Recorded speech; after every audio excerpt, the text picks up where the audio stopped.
다시 제가 가진 성경을 따라서 제가 펴놓은 성경 다시 새한글 성경입니다. 17절서부터 뭐 조금씩 끊어가면서 보십시다. 17절에서부터 24절까지 고린도전서 7장 17절에서부터 24절까지요. 오직 저마다에게 주님이 나누어 주신 분수대로 저마다를 하나님이 불러놓으신 처지대로 그대로 살아가시기 바랍니다. 나는 모든 교회들에서도 그같이 지시합니다. 어떤 사람이 이미 할례 받은 상태에서 부름받았다면 굳이 할례를 되돌리지 마시기 바랍니다. 어떤 사람이 아직 할례 받지 않은 상태에서 부름받았다면 굳이 할례를 받지 마시기 바랍니다. 할례 받는 것도 별것 아니고 할례 받지 않은 것도 별것 아닙니다. 오직 하나님의 계명들을 지키는 것이 중요합니다. 저마다 부름받았을 때 그 불러주신 처지 안에 그대로 머무시기 바랍니다. 그대가 부름받았을 때 노예였더라도 신경 쓰지 마시기 바랍니다. 그렇지만 자유롭게 될 수 있으면 오히려 그 기회를 이용하시기 바랍니다.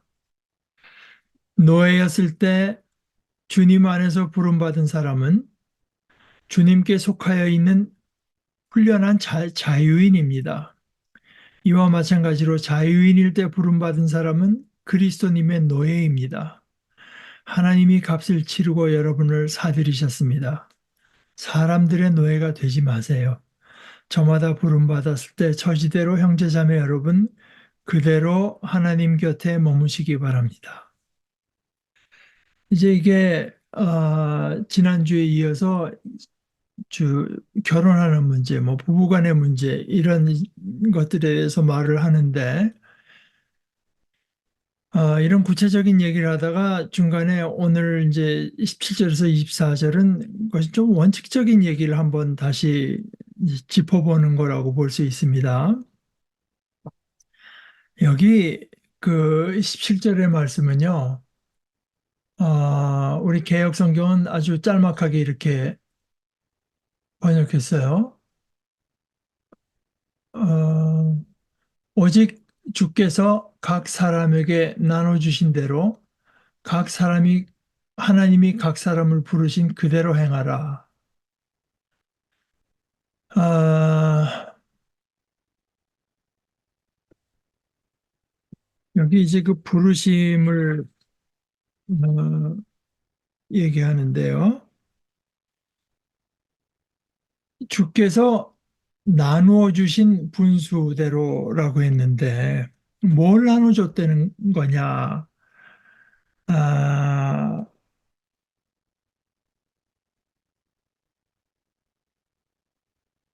여기 이제 나눠주신 주께서 각자에게 하고 김세윤 교수는 괄호를 치고 은사를 나눠주셨다는 뜻인가? 사명을 주셨다는 뜻인가?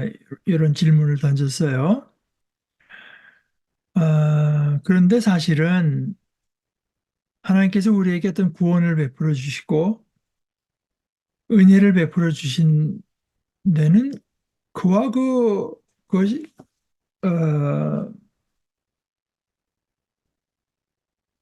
그것과 하나를 이루는 어떤 사명, 어떻게 살라 하는 것이 이제 통째로 주시는 것이지. 그러니까 이제 김세윤 교수의 표현으로 하자 말하자면 하나님은 우리에게 믿음과 구원으로 우리를 부르셨는데 그러나 이 부르심은 동시에 사명으로 부르심을 내포합니다. 여기 아까 말씀드린 개혁 성경에 행하라라고 이제 성경에 아주 잘 쓰는 표현입니다. 행하라라고 하는 말은 페리파테오라고 해서 걸어 다니는데 그 주위를 이렇게 이제 걸어 다니라는 뜻입니다. 그러니까 행하는 거죠. 걸으라. 이 걸으라는 말은 삶의 길을 가라. 살아가라는 뜻의 유대교식의 수고입니다. 이제 이렇게 말을 해서 우리에게 대한 하나님의 믿음과 구원으로의 부르심, 우리를 불러내셨어요. 이것은 불러내신 뒤에는 우리에게 각자에게 필요한 그 그 부르심의 삶을 사는데 필요한 은사를 주셔서 각자가 처한 그곳에서 주를 섬기도록 하기 때문에 하나님께서 우리를 믿음과 구원으로 부르셨을 때는 사명을 내포한다. 소명 또는 뭐 그러니까 이것이 부르심의 처지를 특정할 필요가 없습니다. 사실은요. 그러니까 예를 들어서요.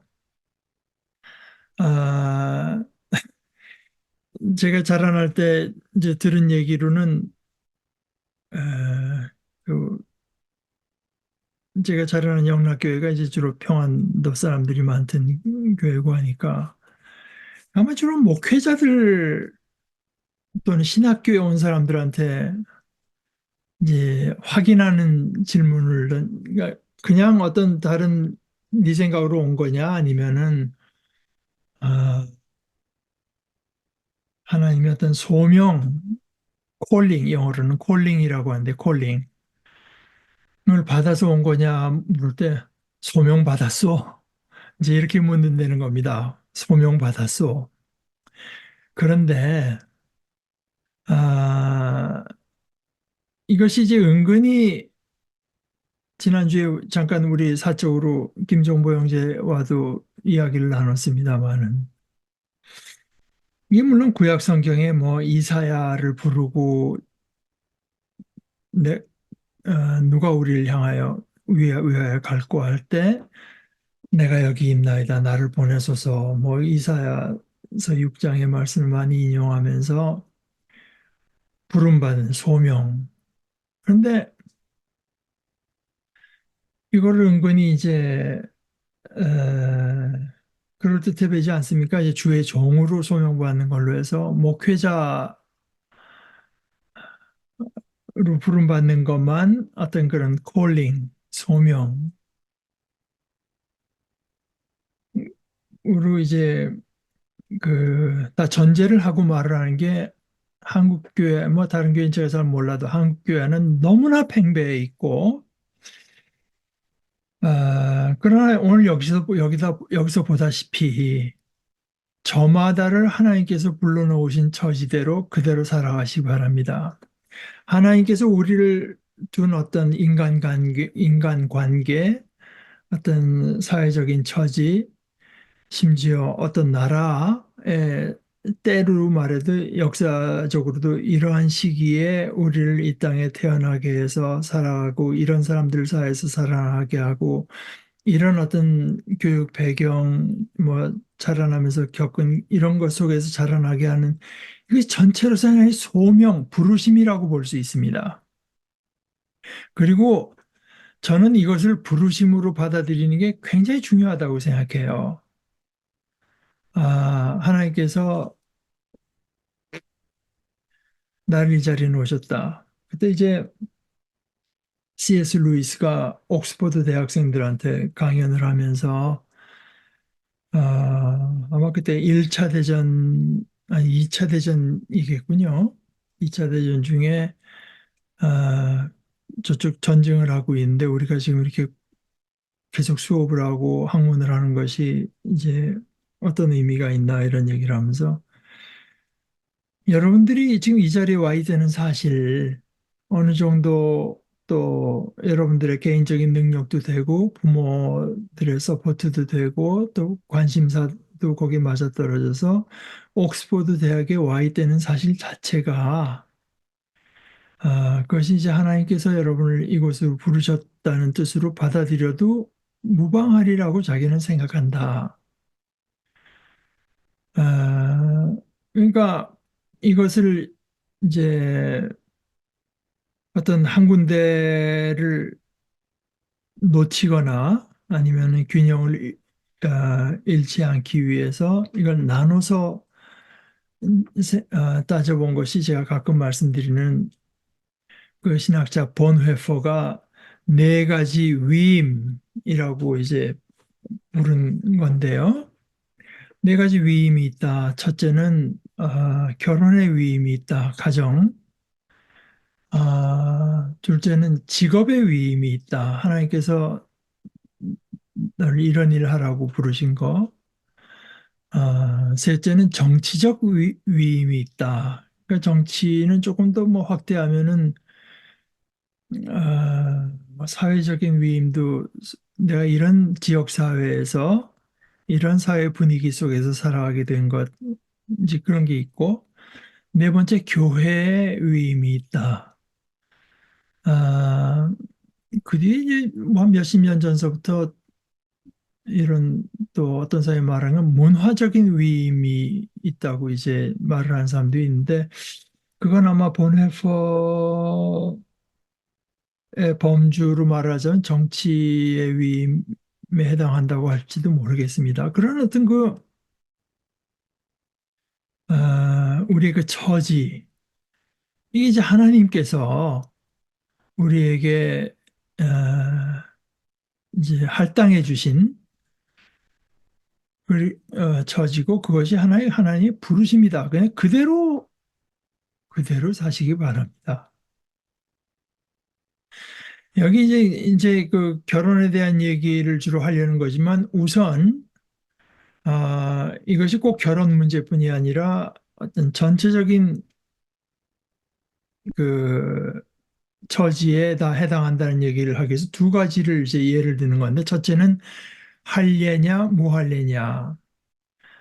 벌써 할례를 받은 사람이면 그거 뭐 어떻게 그거 이거 그 되돌릴 길이 없나 이런 생각할 필요 없습니다. 아직 안 받았으면 굳이 받으려고도 하지 마십시오.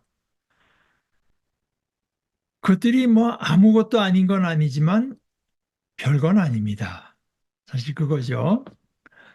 아, 할례 받은 것도 별것 아니고 할례 받지 않은 것도 별것 아닌데 그것이 사실 별게 아닌 건 아니지만 하나님의 계명을 지키는 거, 그리스도의 은혜 안으로 들어가는 거, 이것에 비하면 별게 아니게 되는 거죠. 그러니까 이제 그 할례의 문제를 말하고 나서 20절에 한 번 더 이 원칙을 되풀이해요. 저마다 부름받았을 때 그 불러주신 처지 안에 그대로 머무시기 바랍니다. 근데 이제 이 20절은 김세윤 교수의 말대로 이게 좀 그 우리 신약 성경은 헬라어로 되어 있지 않습니까? 근데 이게 헬라어하고 한국말은 너무나 구조가 달라서 아, 우리말로 정확히 번역하기가 김수영 교수의 표현으로 거의 불가능합니다. 저마다 부름받았을 때 그 불러주신 처지 안에 그대로 머무시기 바랍니다. 이것은 이제 그 해석이죠. 뭐이 이상 번역할 수가 없으니까 그렇게 했는데 이제 그래서 헬라어하고 언어 구조가 비슷한 영어를 번역하자면 이렇습니다. 그러면서 Let each man 각자가 remain in that calling 부르심 in which he was called calling in which he was called 그가 부르심 받은 그 calling 안에 머물러 있게 하십시오. 머물러 있으십시오. 그거죠. 각자는 그가 부르심 받은 그 부르심 안에 머물러 있으십시오. 아, 여기서 이 부르심이라고 하는 것이 바로 하나님께서 우리를 믿음으로 부르실 때 우리가 처해 있던 온갖 상황들, 뭐, 지금 말씀드린 거 외에도 인종적인 상황도 있고, 신분적인 상황도 있고, 직업적인 상황도 있고, 물론 아까 말씀드린 듯이 결혼의 상황도 있고, 시대적인 상황이 또 있고, 이런 걸 다 지칭하는데, 바울이 그거를 부르심이라고 부른다고 하는 거는 정말 깊이 음미해 볼 필요가 있어요. 그러니까 어떤 사람이 갑자기 뭐, 나 소명받았습니다 하고 신학교 가는 거는 성경적인 용어는 아닌 거죠. 바울 사도의 용어와는 다릅니다. 우리가 집안에서 뭐 남편으로서, 아빠로서, 형제로서, 뭐, 또 직장에서 또 내 하나의 일원으로서, 또 사회의 일원으로서, 또 뭐 시민으로서는 유권자로서, 이게 다 하나님의 부르심이다. 참고적으로 말씀드려 제가 이제 이 생각이 없으면요, 어, 제가 좀 약간 뒷담화 비슷한 얘기가 되겠습니다만은, 우리 그 미국에 있는 한인교포, 아, 내가 한국인으로서 이런 처지에 미국에서도 이 자리에 있는 것을 하나의 부르심으로 이해할 필요가 있다. 이제 이것이 좀 약한 것 같아요.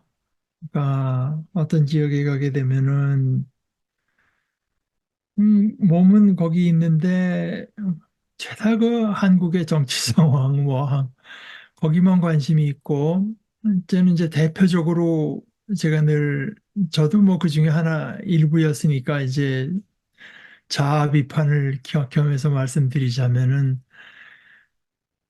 뭐 찬송가 같은 걸 한국이랑 똑같은 걸 쓰고 성경책도 한국에서 나온 성경책을 쓰는데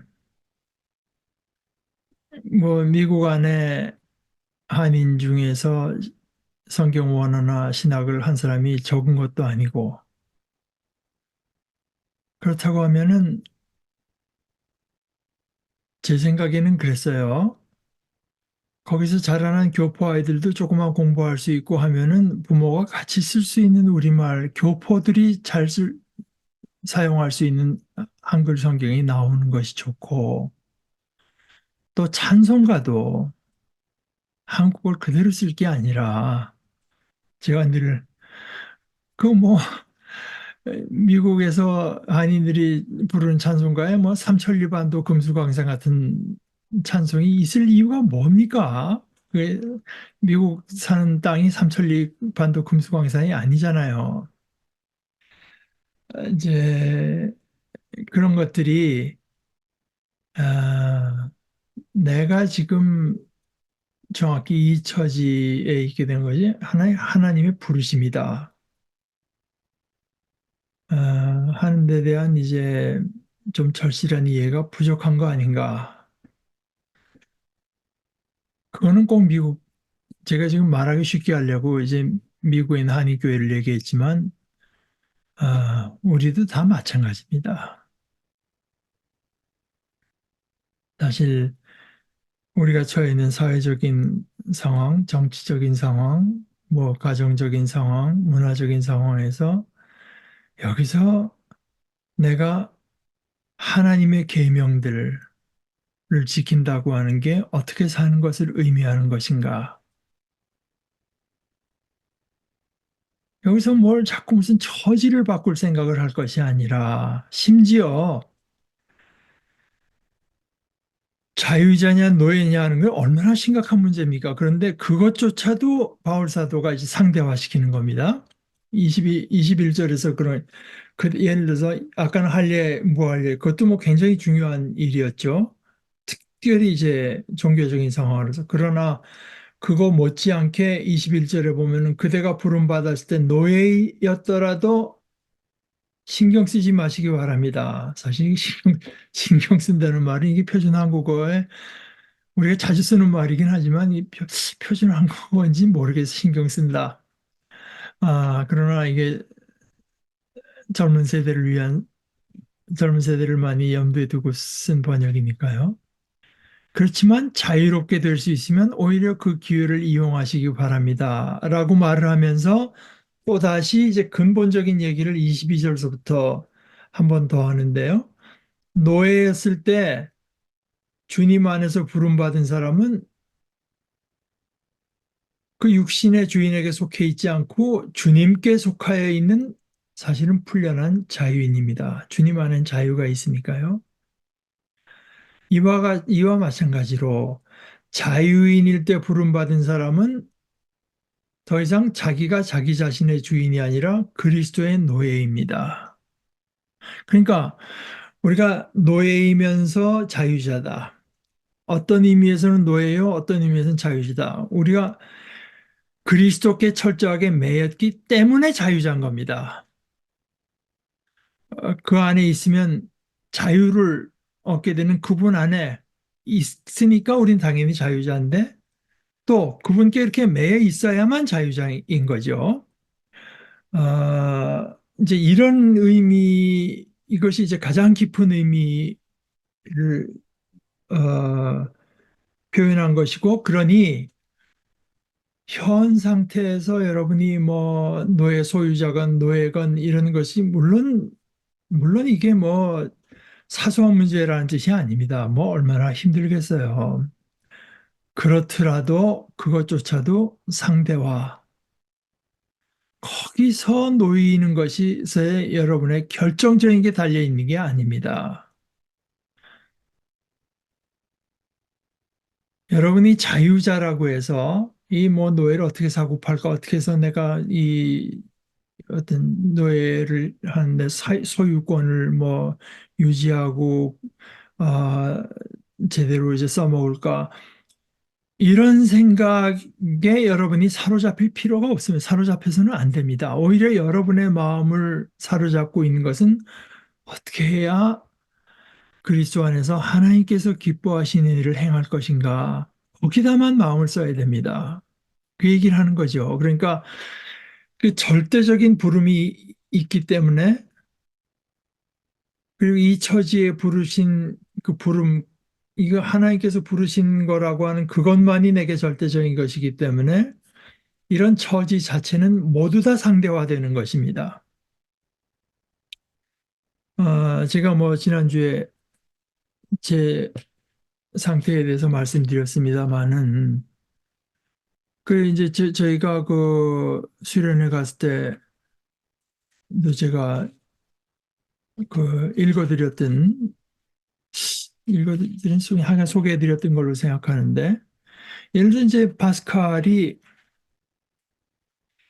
39살에 죽었는데 뭐 일생 동안 사실 투병했고 하루도 아프지 않은 날이 어, 없었다고 할 정도고 그 사람이 그 어린 나이에 뭐 수학 뭘 하나 증명한 것도 너무 아프서 아주 그 아픈 걸 잊기 위해서 이제 뭐 수학 증명 문제를 풀고 그랬던 정도인데 죽기 3년 전에 파스칼이 한 기도가 이렇습니다. 당신은 나에게 당신에게 봉사하도록 건강을 주셨습니다. 그러나 나는 그것을 속되게 사용했습니다. 당신은 나를 바로잡기 위해서 이제 나에게 병을 주셨습니다. 나는 나의 건강을 악용했습니다. 만일 나의 체력이 지속되는 동안 나의 마음이 이 세상에 대한 애착으로 가득 찬다면 나의 영혼을 위해서 나의 기력을 없이 해주소서. 육체의 허약에 의하든지 사람의 열성에 의하든지 나로 하여금 이 세상에 물들지 않고 오직 당신만을 기쁘게 하도록 하옵소서. 육체의 병이 영혼의 약이 되게 하소서. 주여, 이 비참한 흙덩이 위에 당신의 영을 쏟게 하려면 나는 어떻게 해야 좋겠습니까? 나는 슬픔을 피하려고 하지 않습니다. 나는 오직 한 가지를 알고 있습니다. 당신을 따르는 것은 선이요, 당신을 거역하는 것은 악이라는 사실입니다. 나를 당신에게 결합시켜 주시옵소서. 이 건강도 병도 다 상대화시키는 거죠. 상대화. 그러니까 이것이 이제 바울 사도에게 있어서는 어, 죽음도 삶도 이제 다 상대화 내지는 도구화. 그 빌립보서에서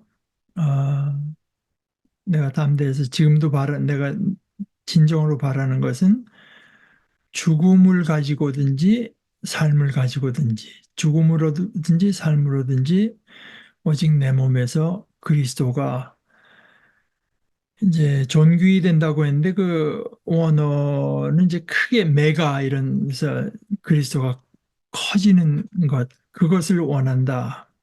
그러니까 그거는 자기에게 절대적인 가장 중심된 소원 중요하게 중요한 것은 내가 몸을 입고 살아가는 이 삶을 통해서 그리스도가 더 커지는 것, 그리스도의 의미가 커지고 내가 그런 생각을 아까도 잠깐 했는데 이 지구상에 만 70억 인구가 있다고 하는데 우리가 보통 말하잖아요. 한 사람의 한 생명이 천하보다 귀하다. 뭐 우주보다 클지도 모르죠. 이거 70억이면 70억 개 우주를 그리스도가 온전히 차지한다고 하면은 뭐 얼마나 커지는 거겠습니까? 난 내 안에서 커지게도 할 뿐 아니라 우리가 서로 서로 격려해서 서로 서로에게서 그리스도가 차지하는 부분이 점점 커지도록 하는 것. 그것이 이제 내가 몸으로 원하는 것이다.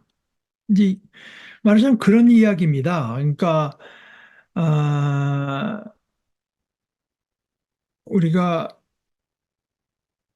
그리스도라는 값비싼 값을 주고 하나님께서 사신 이런 존재요. 어떤 의미에서는 자유자, 같은 의미에서는 노예, 종, 이라고 하는 것, 그래서 하나님을 기쁘시게 하는 것만이 우리 이제 에게 절대적으로 요구되는 것이고, 그러니 다른 것들에 대해서는 너무 거기에 그냥 죽고 살고, 그게 잘못되면 내 인생이 운명이 이제 끝장나는 것처럼 이런 식으로 하지 마시라. 그런 얘기를 하는 겁니다. 그러니까 뭐 결혼 문제라고 무슨 얘기를 하더라도 이제 그것이 가장 기본적인 어떤 스탠스가 되는 거죠. 아, 이런 말들을 이제 이런 내용들을 다른 사람들이 어떤 식으로 말로 정리했나 제가 몇 가지 한번 살펴본 대로 옮겨 드릴게요. 독일 성서공회 해설은 이렇게 말했어요. 그리스도인이 된 사람은 우리가 하나의 우리가 어떤 삶의 관계 안으로 하나님께서 우리를 부르셨는데 삶의 관계 그것을 이제 여기서 바울이 말하는 거는 부르심 이퀄 우리의 스테터스 우리의 신분 그 삶의 관계를 그리스도인이 되었다고 해서 이걸 꼭 뭐 바꿔서는 안 된다. 결정적으로 중요한 것은 하나님으로 말미암아 부르심을 받아서 그리스도께 속함으로써 삶의 관계를 내면적으로 새로이 형성하는 것이다. 나는 자유자로서 하나님을 내 주님으로 절대적으로 이제 섬기고 순종하는 종으로서 산다. 이제 이런 식으로 이제 형성하는 것이다. 또 그 쥐리히 성경 해설 성경에서는 그 아까 22절의 말씀을 얘기하면서 주님 안에서 뭐 노예로서 부르심 받은 사람은 자유인이고 뭐 이런 얘기를 하면서 여기서 우리가 그리스도께 속해 있다고 하는 것이 우리에게 전혀 새로운 어떤 관점을 만들어낸다. 그런데 이제 여기 하나가 문제가 뭐냐 하면은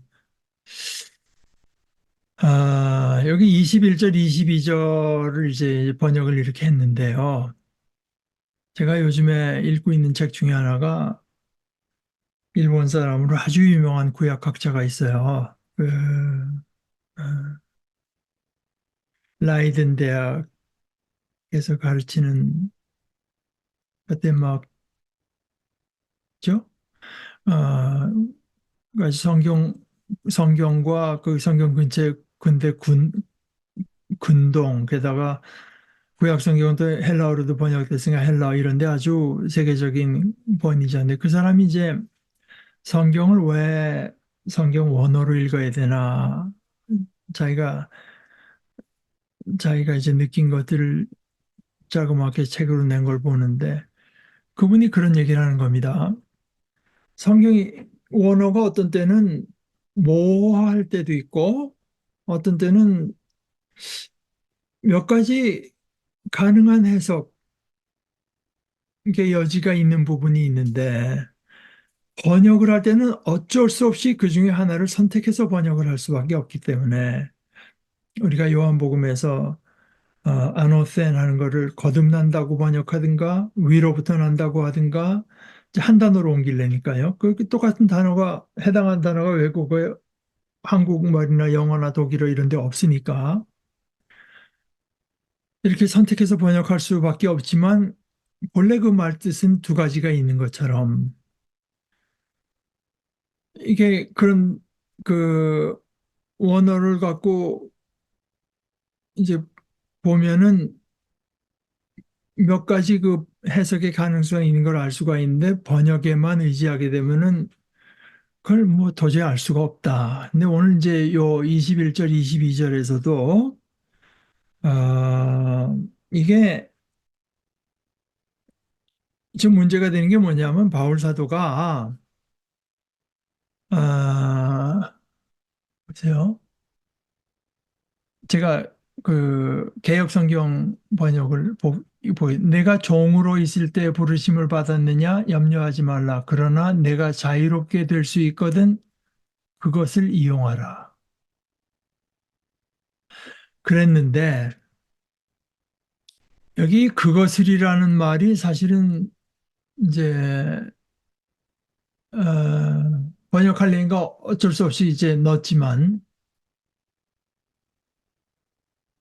사실은 바울이 제가 김세영 교수의 글을 여기서 바울이 이용하라는 동사의 목적어를 생략해 버렸어요. 그러니까 이제 혼란이 생기는 겁니다.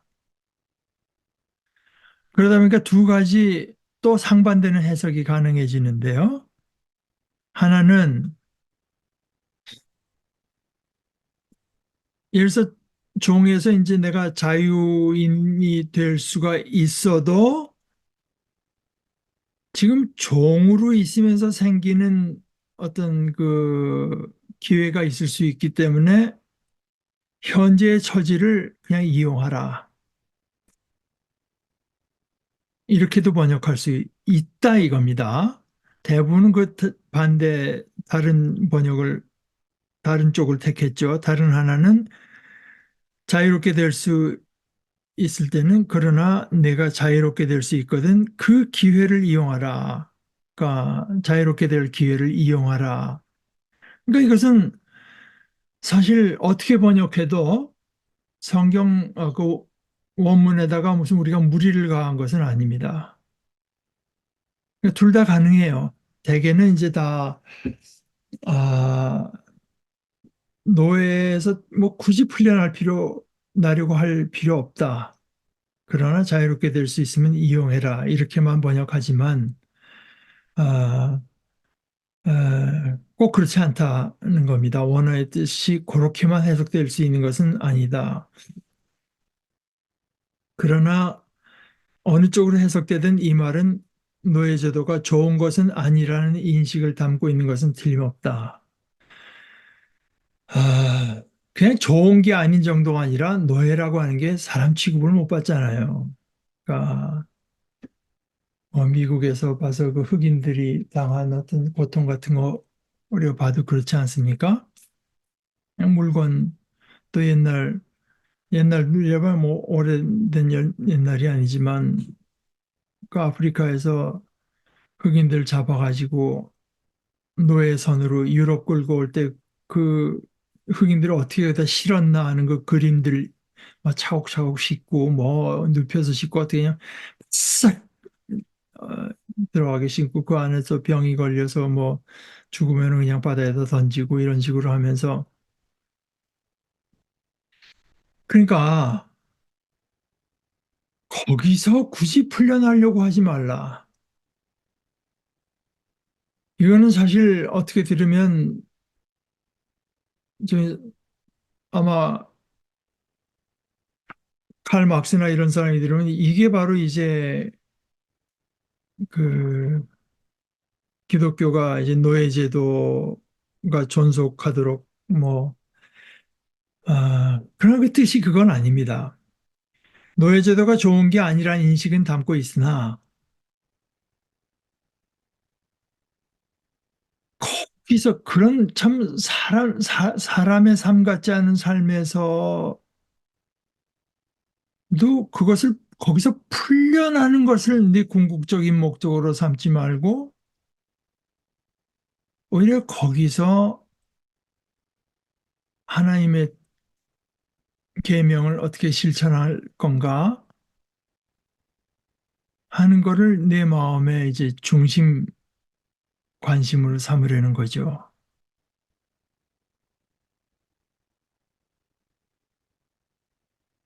이건 뭐 노예제도 존속 뭐 이런 거하고 전혀 다른 얘기입니다. 사실은요. 어떻게 보면은 그, 그 정도의 어떤 그 철저한, 어, 신앙적인 자세, 신분으로서 그에게 노예로서 이제 복종하고 하지만, 그러나, 자유자로서 지낼 때, 어,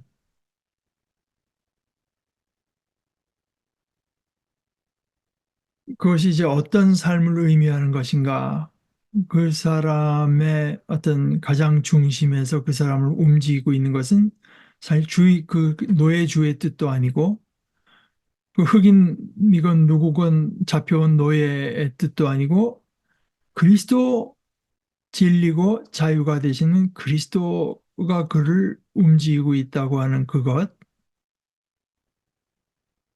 그러니까 이것이 사실 그렇게 그대로 받아들이면 이게 얼마나 엄청난 이야기인지 모릅니다. 지금 아까 파스칼이 자기 병을 선용하게 아니 무슨 소리야? 병이 있으면 나야지. 뭐 파스칼의 병을 선용하게 해달라는 기도가 의학의 발달을 가로막는 그런 어떤 그런 무진 목매주의겠습니까? 파스칼 자체가 이제 그런 사람이 아니었잖아요. 이치를 따지고 그랬던 사람인데, 어, 그, 그래서 바울 사도가 이것을 어떤 그 전략적으로 선택했는지 어떤지 모르겠지만 어떤 나라든지 이 노예 해방을 공개적으로 부르짖게 되면은 이건 뭐 엄청난 재산 손실을 그러니까 사회 질서를 이제 그야말로 국기를 흔드는 걸로 봐서 아주 엄청난 처벌을 받는 것이고 링컨도 사실은 이제 그럴 만한 힘이 됐으니까 들고 일어난 것이지. 그러면 시도 안 먹힐 때 그 얘기하다가 이제 다 처형당하는 이제 그것이 꼭 그렇게 뭐 잘하는 건 아니잖아요. 특히 그 로마의 기독교라고 하는 게 뭐 한 줌밖에 되지 않는 데서 무슨 뭐 공개적으로 노예 해방 들고 와봐야 그럼 무슨 뭐 어, 이룰 수 있는 게 있겠습니까? 그래서 이제 김세윤 교수가 이런 식으로 설명을 했는데 그러므로 바울도 노예 제도를 비판적으로 보긴 봤어도 노예 해방을 공개적으로 부르짖지는 않지만은 여기 나타나는 본문이나 갈라디아서 3장 28절 특별히 빌레몬서에서 보듯이 적어도 가끔 몰라도 적어도 교회 안, 그리스도인의 공동체 안에서는 노예 제도를 사실상 무효화 하여 노예나 상전이나 다 같은 하나님의 자녀여 서로 형제라고 규정하고 있습니다. 이것은 당시로서는 엄청나게 혁명적인 사상이 아닐 수 없습니다. 그러므로 이런 가르침의 정신이 제대로 이해된 기독교 문명에서는 여성 해방과 함께 노예 해방이 일어나게 되어 있습니다. 이런 것이 사실은 성경을 좀 깊이 보고 신학적으로 사고해야 이제 가능한 이야기인데 그게 되지 않고 그저 성경을 쓰여 있는 그 문자 그것도 또 다른 데는 다른 식으로 돼 있는데 어떤 쪽은 그러니까 취사 선택하는 거예요. 자기가 보기에 그래서 근본주의적인 문자주의자들이 이런 가르침의 정신을 제대로 이해하지 못하고 다만 성경에 노예를 해방하라는 명백한 말씀이 없다라는 구호만 내세우면서 그 루츠라는 뿌리라는 드라마였나 그냥 뭐 노래를 패고 있는데 자기는 폐기해놓고 자기는 성경을 읽고 앉아 구호만 내세우며 노예 제도를 옹호한 어떤 그런 반동의 역사가 없지 않았으면 혹 불행한 일이었으며 오늘 우리에게도 성경의 올바른 해석이 얼마나 중요한가를 깨우쳐 줍니다. 이 성경의 앞뒤를 이제 살펴가면서 이걸 읽어내는 훈련, 이것이 이제 신학적인 훈련인데요. 오늘은 뭐 얘기가 길어지니까 그냥 더 이상 나가지 않고 그 정도만 보겠는데 이게 이제 지난주에 이야기를 다시 되새기면서 한번 생각해 보십시오. 그러니까 이혼에 대해서도요. 예수님께서는 뭐 하나님께서 짝지어 주신 것을 사람이 나누지 못한다. 창세기의 말씀을 갖고 말씀하셨지만 그때 그 이스라엘에서 문제가 됐던 것이 이런 그 남자들이 이제 여자를 버리고 뭐 이런 그 버린다고 하는 것이 여자를 그저 어떤 낙인 찍는 것뿐만 아니라 그 여자는 생존이 어려운 지경으로까지 이제 보낸 건데 그럴 때 모세가 이혼 증서를 써주라고 돼 있다. 그랬더니 예수님 그건 그대들이 하도 악하니까 최악을 막기 위해서 이제 모세가 그렇게 한 것이지 원래 이것이 하나님의 말씀이 아니다. 뜻이 아니다. 이제 그렇게 말씀하신 건데 그래서 물론 그 제가 이런 말을 들어서 박 목사가 뭐 이혼을 옹호한다 그런 얘기가 결코 아닙니다. 아, 사실 오늘날의 문제는 이혼을 너무 쉽게 하는데 문제가 있죠. 그러니까 이혼을 제 표현을 하면 easy solution, 아주 그냥 손쉬운 해결책으로 선택하는 것은 뭐 그건 기독교적으로 봐서 도저히 용납될 수가 없는데 그러나 그것만 있는 게 아니라 이제 이혼은 절대로 안 된다. 죽어도 안 된다.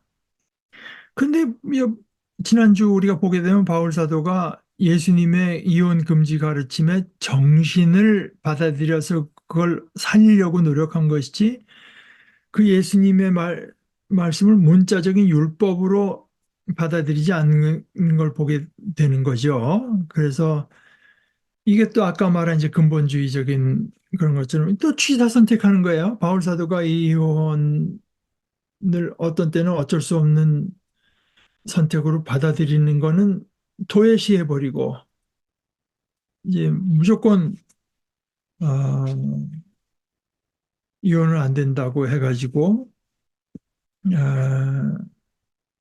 어쩔 수 없이 지내다가 심지어 가정폭력으로 잘못되든가 죽기도 하고 뭐 그 안에서 자란 아이도 죽기도 하고 집에서 나오기도 하고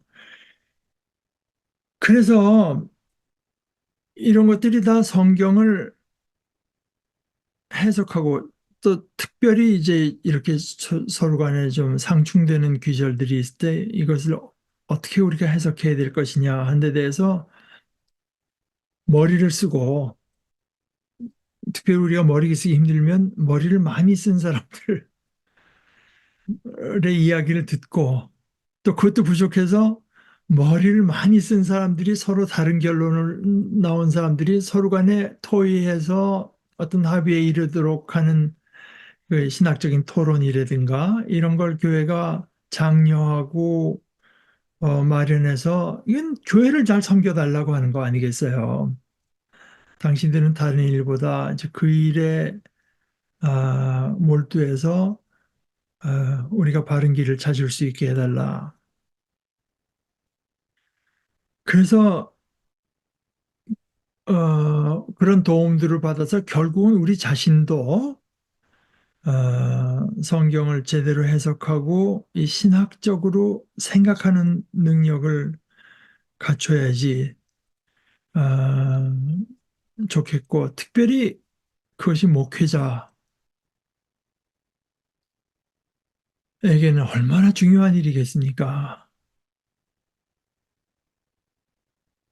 빌리 그레이엄 목사님이 자서전에서 뭐 자기같이 별 볼 일 없는 존재를 하나님께서 그렇게 남의 눈에 띄는 사역을 맡겨주셨다는 얘기를 하다가 자기 평생을 되돌아볼 때 아쉬운 거 없나? 아쉬운 거 있다. 자기는 사실은 일을 줄이고 공부를 더 했어야 된다. 공부가 뭐 이거저거 유식한 척하기 위해서 공부하는 게 아니라 바로 이겁니다. 신학적으로 사고하는 훈련. 어,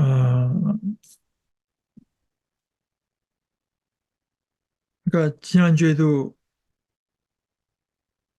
읽었지만 제가 다시 한번 이제 몇 줄을 다시 읽어보겠습니다. 그, 그런 신학적인 사고가 안 된 근본주의 문자, 그것도 또 취사 선택해서 자기가 택한 문자를 갖고 들이대는 그런 목회자들은 배우자의 폭력이나 뭐 도박, 형편없는 씀씀이 등으로 인해서, 또는 뭐 마약 이런 것도 있겠죠. 등으로 인하여 심각한 상해, 심지어는 생명의 위협을 느낄 수밖에 없고, 그 뭐 자녀들이 그 뭐 집이 지옥 같으니까 들어가기 싫어서 내몰려가지고 비행 청소년으로 전락하는 그런 상황에 놓인 가정에 대해서도 절대 이혼하지 말고 참고 기도하라고 가르치곤 합니다. 그래서 실제로 무슨 일이 일어나는가? 그래야 실제로 맞아 죽거나 정신적 또는 육체적 불구가 되는 배우자가 얼마나 많으며 망가지는 자녀의 수는 얼마나 많은지요. 제대로 성경을 해석하고 신학적으로 사고하는 능력을 갖추지 못한 자에 의해 생명을 가져다 주는 성경 말씀이, 성경 말씀은 생명을 가져다 주고 번영을 가져다 줘야 되는데, 생명을 가져다 주는 성경 말씀이 도리어 죽음을 맞게 하는 말씀으로 사용되고 전락해 버리는 경우가 얼마나 많습니까? 이 뭐 참 심각하고도 안타까운 이야기인데, 이것은 복음을 버리고 어떤 세태를 따르라는 이야기가 결코 아닙니다. 그분들이 이제 대체적으로 그런 식의 반응을 보이죠. 이렇게 얘기하면 뭐 세태를 따른다. 그게 아닙니다. 성경 안에 그런 증거가 지금 나타나는 걸 우리가 보고 있잖아요. 하나님의 말씀을 포기하고 뭐 세태를 따르라는 얘기가 아니라, 아, 음, 성경을 이제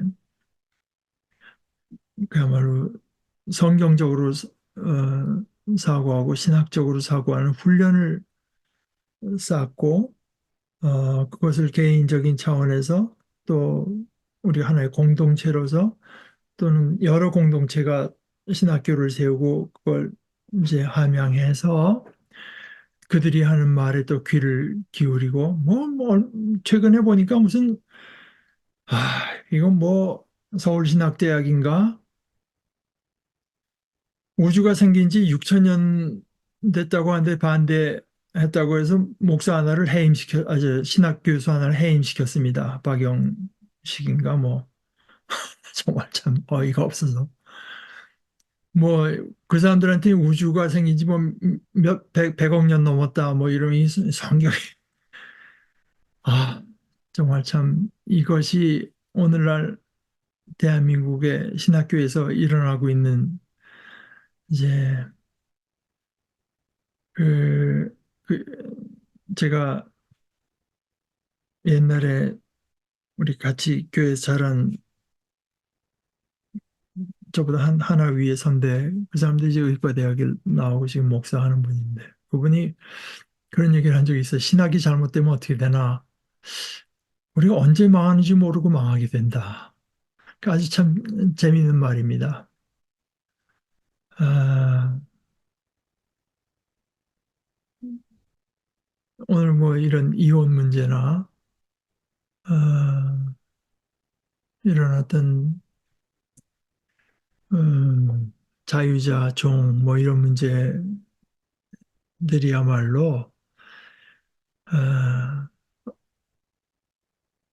하나님께서 주신 어떤 건전한 사유 능력, 사고 능력을 우리가 개인으로 또 집단으로 발휘해서 정신 똑바로 차리고 이것을 나아가지 않으면 그래서 이제 20세기에 아주 그 유능한 신학자인 칼 바르트라고 하는 사람이 말을 하기를 신학은 교회의 시녀다. 뭐 이제 교회를 이제 섬기는 거라고 했는데 왕이 뭐 자기 부하가 없이 제대로 어, 일할 수 있겠습니까? 왕은 구석구석 잘 알지도 못하죠. 어,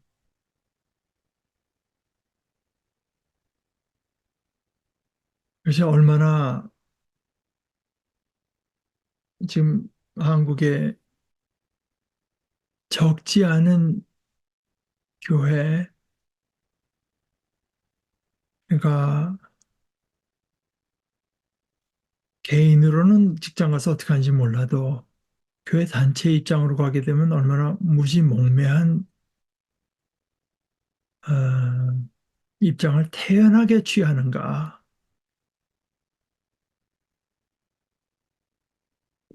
지난 며칠 전에도 가다 보니까 무슨 뭐 시청 앞 거기 뭐 광장에서 무슨 보니까 다 무슨 찬송가 같은 거 부르면서 뭐 태극기 무슨 성조기 놓고 뭐 이번 뭐 부정선거였다고 재선 다시 투표해라 뭐 어쩌고저쩌고 하고 있는 걸 보고 이것이 다 어떤 다는 아닐지 몰라도 상당 부분 교회가 신학적인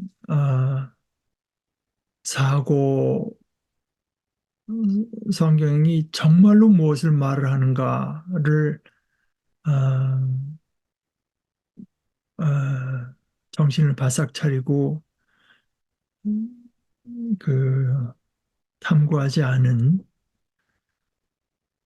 그러니까 뭐 그분들도 이상하지만 사실은 전반적인 교회가 어느 정도 균형과 건전한 신앙의 태도를 갖고 나아가면은 그런 세력이 그렇게 커질 수가 없습니다. 아니, 나는 뭐 그 정도 아니야라고 하는 사람들도 이제 사실은 우리가 그런 것에 이제 일조하고 있다.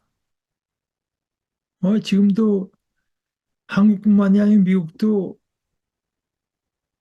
트럼프 같은 인간이 그런 어떤 신학적인 사유 능력이 안 되는 크리스찬들이 그 사람의 제일 크게 기대하고 바라는 데인 것 같아요.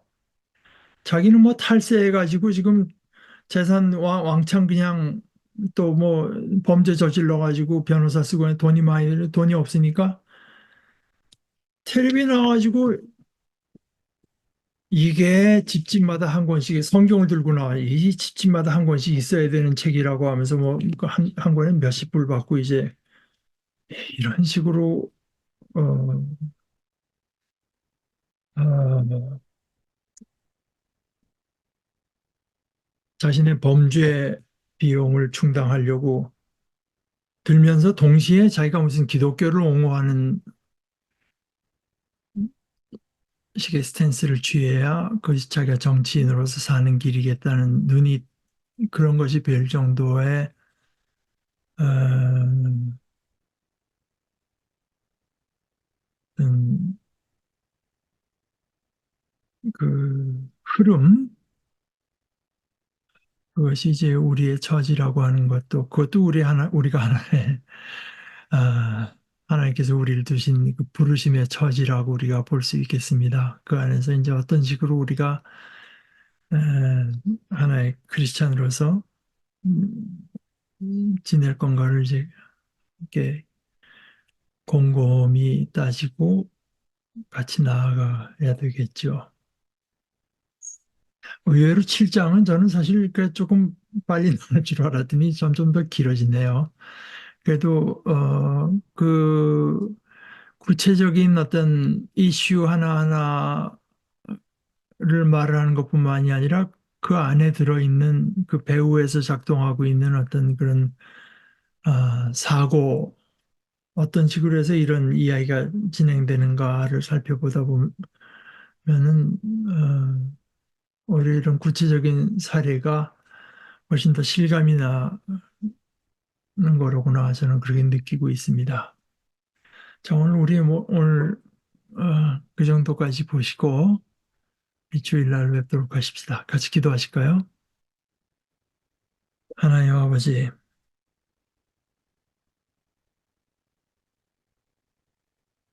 저희들에게는 지식이 없고 지혜가 없고 용기가 없고 믿음이 없습니다.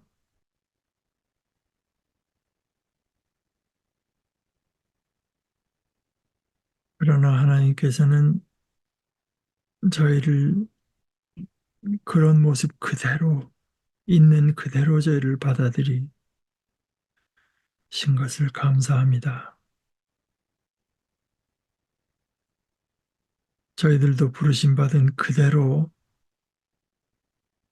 하나님께서 그 부르심의 저지에 놓으신 것, 거기에 하나님의 뜻과 하나님의 부르심이 있는 것을 마음속으로 깨닫고 인정하고 그 안에서 오직 그리스도로 인해서 온전한 자유를 얻은 자유자로